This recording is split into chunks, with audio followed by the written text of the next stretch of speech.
Surat passport ઓફિસમાં 3 દિવસમાં બીજી વાર બોમ્બથી ઉડાવી દેવાની ધમકીનો શંકાસ્પદ મેલ મળ્યો. પોલીસ ફરી દોડતી થઈ.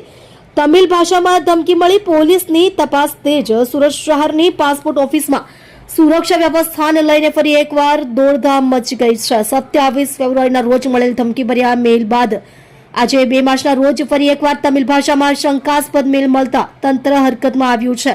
મેલની જાણ થતાં જ ઉમરા પોલીસ, ડોગ સ્ક્વોડ અને બોમ્બ સ્ક્વોડનો કાફલો સ્થળ પર પહોંચી ગયો હતો.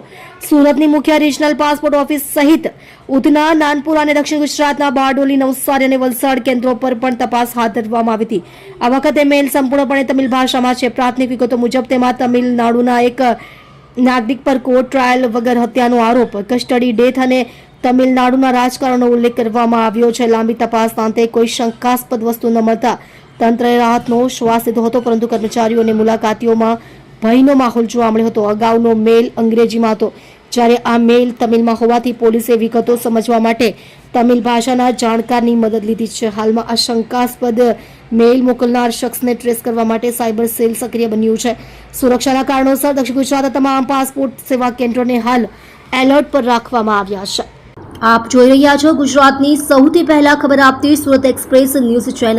ડાયરેક્ટર રાજેશ મંગલેની સાથે.